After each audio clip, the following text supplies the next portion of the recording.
কুরবানির তালিকায় ছিল উট। কি ছিল? ওই মাটি, ওই জিওগ্রাফিক্যাল যে লোকেশন, ওখানে পশুগুলোর সাথে উটের একটা ভালো সম্পর্ক। আল্লাহর হাবিবের পছন্দের তালিকায় ছিল দুম্বা। সুবহানাল্লাহ। আমাদের দেশে উট আর দুম্বার পালন বেশি। এই মাটিতে যারা গৃহপালিত পশু পালে তারা বেশি পালে গরু, ছাগল, ঠিক কিনা বলে, ভেড়া পালে। কাজে আমরা কোরবানি করবো গরু, ছাগল, ভেড়া, দুম্বা, উট, এগুলো আমাদের কোরবানি করতে হবে। এই কোরবানি করতে হলে কোরবানির নিয়ম আছে না?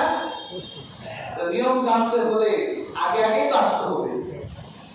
কাজী হাজির আর 15 মিনিট সময় বাকি আছে, যারা একদম আশেপাশে ঘুরছে অতি দ্রুতই চলে আসুন। আমি ইনশাআল্লাহ নিয়ম কানুনগুলো আপনাদের সাথে বর্ণনা করতে চাই। কাজেই যারা এখনো আশেপাশে ঘুরছে অতি দ্রুতই চলে আসুন। হাজির, আমরা সবচেয়ে বেশি কোরবানি করি গরু। সবচেয়ে বেশি কোরবানি করি কোন পশুটা? গরু সবচেয়ে বেশি। আজ থেকে 1000 বছর আগে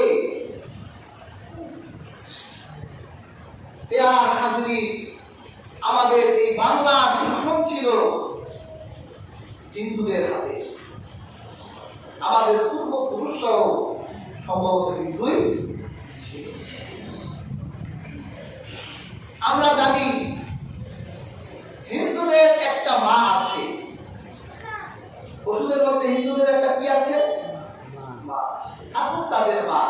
আমরা তাদের মাকে নিয়ে কটূক্তিও করতে চাই না, তাদের মাকে আমরা অসম্মান করতে চাই না।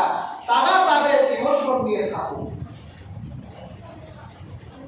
কিন্তু হাজির, আল্লাহ আমার জন্য যেই পশু হালাল করেছে, যদি তুমি আমার সেই হালাল পশুটিকে বাধা দাও, তাহলে আমিও তোমাকে ছাড় দিতে চাই। আজকে আমরা সেটাই দেখতে পাচ্ছি।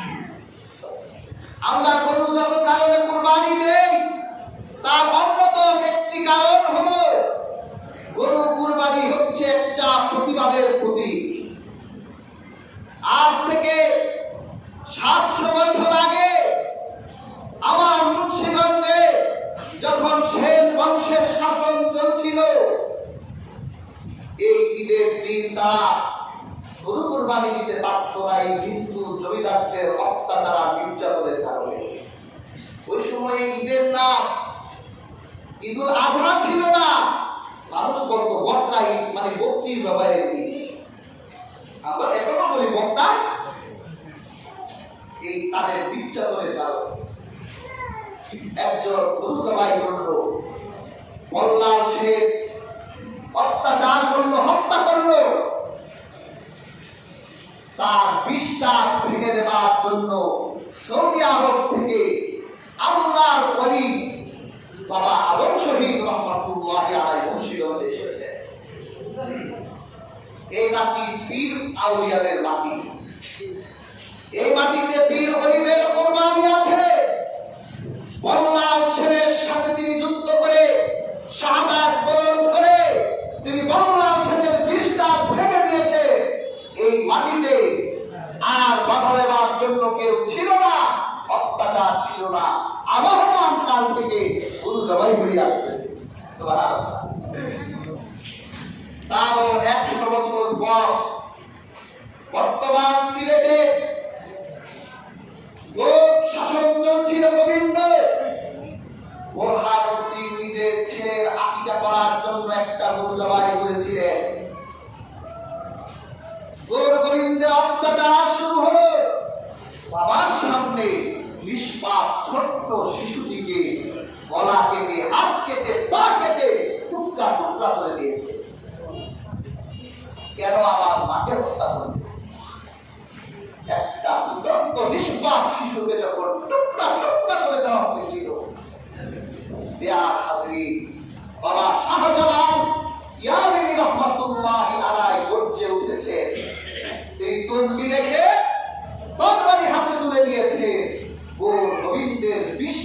ভেঙে তার প্রাসাদকে মাটির সাথে মিশিয়ে দিয়েছে। আর বাধা দেবার কেউ ছিল না। আজকে আমরা ভারতের পশ্চিমবঙ্গে দেখতে পাচ্ছি আমার মুসলমান ভাই বোনদের কোরবানি দেবার জন্য তারা গরু জবাই করতে দেয় না, এরকম নির্যাতন করে নির্দেশ দেয় প্রত্যেক কসাই খানার কাছে শুয়োরের দোকান দাও। শুনে রাখো, 800 বছর আগে যেভাবে শাহজালাল এই মাটিকে জালিম মুক্ত করেছে, তোমরা গাজওয়াতুল হিন্দের ক্ষেত্র তৈরি করছো। যদি এবার আমরা যাই শাহজালালের ভূমিকায়, যদি আমরা যাই বাবা আদম শহীদের ভূমিকায়, তাহলে তোমাদের দিল্লির লাল কেল্লায় কালিমার পতাকা উড়াই দেওয়া হবে। তোমরা রাম রাম বলে পালাবার জায়গাও খুঁজে পাবা না।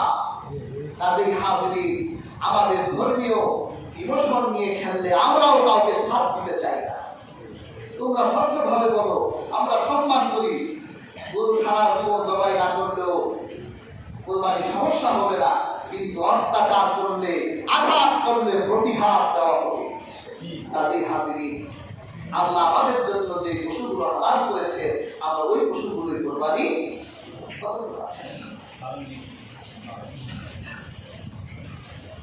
কাজেই হাজিরি, আর বেশি সময় নেই, মাত্র 10 মিনিট সময় আছে। যারা এখনো আশেপাশে ঘোরাফেরা করছেন ইনশাআল্লাহ চলে আসুন। নির্ধারিত সময় ইনশাআল্লাহ আমরা নামাজ পড়বো ইনশাআল্লাহ। হাজিরি, আমরা কুরবানি যে যারা যারা দিব, কার জন্য দিব? আল্লাহর জন্য দিব। যদি গোশত খাওয়ার জন্য দেন, কুরবানি হবে না। আপনি আল্লাহর জন্য দিলেও গোশত খেতে পারবেন, আর নিয়ত খারাপ হলেও খেতে পারবেন। কাজে আপনার নিয়তকে এই এখানে বসে পরিবর্তন করে আজকের কুরবানি হবে একমাত্র তার জন্য। হাজির, সেই জন্য আল্লাহর হাবিব নিজে কুরবানি দিতেন। আল্লাহর হাবিব সাল্লাল্লাহু আলাইহি ওয়াসাল্লাম তিনি বিদায় হজ্জে রাসূলুল্লাহ জীবনের শেষ হজ্জে আল্লাহর হাবিব 100 উট কুরবানি দিয়েছেন। সুবহানাল্লাহ। কয়শো উট? 100। আর আমাদের এক উট কিনার পয়সা, এক উটের ব্যাপারীকে দেখলাম হাই হাই করতেছে যে 28-30 লাখ টাকা দিয়ে একটা উট কিনতে পারে না। এর হাজিরি না, রহমতের নবী তিনি 100 উট কুরবানি দিয়েছেন। আমার নবীজি নিজে দাঁড়িয়ে থেকে 63টি উট কুরবানি দিয়েছেন। আমার নবী হায়াত পেয়েছেন কয় বছর? 63 বছর।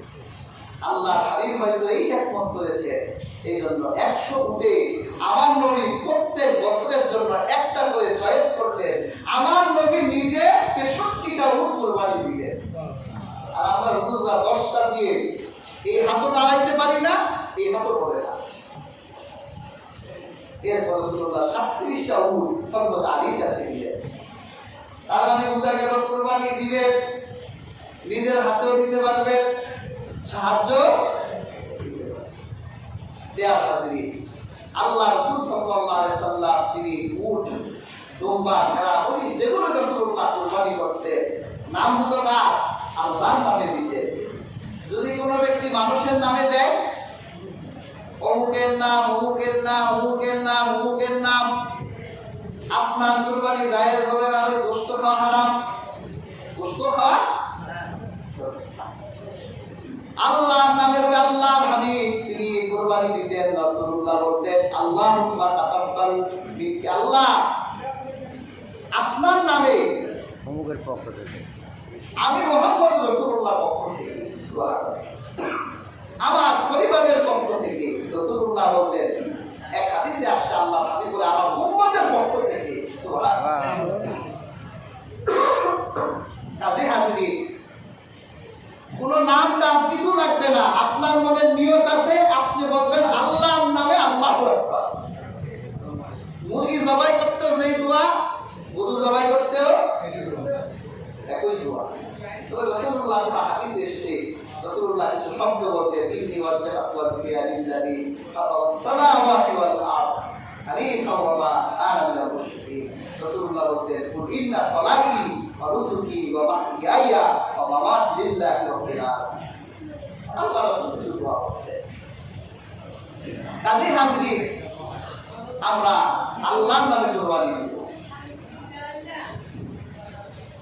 আমাদের এই পাশ খালি আছে, ইনশাআল্লাহ এই পাশে বসতে পারেন। আর ইনশাআল্লাহ যারা এখন আশেপাশে বলছে দ্রুতই চলে আসেন, আর 5-7 মিনিট সময় বাকি আছে। ইনশাআল্লাহ আপনারা নির্ধারিত সময় নামাজে দাঁড়িয়ে যাবেন। কুরবানির গোশত নিয়ে আমাদের একটা সমস্যা হয়। আমরা আবহমান কাল শত বছর ধরে আমরা কুরবানি দিলে কয়বার করি? 3 ভাগই করবে। রাসূলুল্লাহ হাদিস থেকে বোঝা যায়, আল্লাহ নবী বলেছেন, কুলু খাও, ওয়াকিলু খাও, ওয়াদাকিরু জমা। তাহলে কুরবানির গোশত আপনি খেতে পারবেন, খাওয়াতে পারবেন, জমাও রাখতে।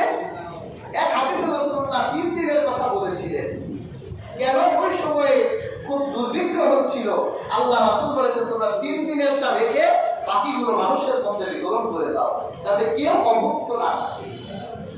এবার আমরা যদি বলি যে জায়েজ আছে, সবটা খাওয়াই জায়েজ আছে, আসলে আছে তো সব যদি ফ্রিজে ঢুকায়, অনেকে তো দেখি ঈদের 1 সপ্তাহ আগে বড় বড় ডিপ ফ্রিজ কিনে নিয়ে আসে, তত আলাম আস্ত গরু ঢুকাই ফেলবে।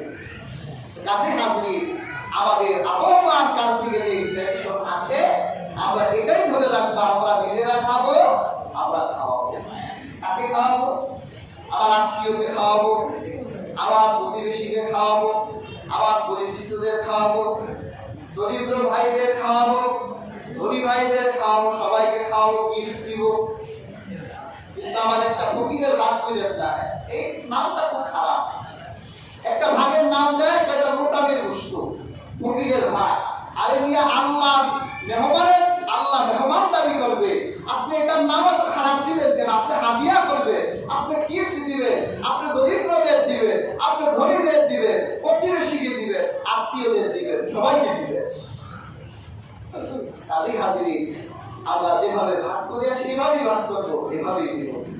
আল্লাহ তাআলা আমাদের প্রত্যেককে এভাবে দেওয়ার তৌফিক দান করুন। সম্মানিত হাজিরিন, কাজে এখনো যারা আশেপাশে বলছেন দ্রুত চলে আসেন, ইনশাআল্লাহ আমরা নামাজে দাঁড়িয়ে যাবো। ওই পাশে দাঁড়িয়ে না থেকে আমাদের এই পাশে জায়গা আছে, এই পাশে চলে আসেন।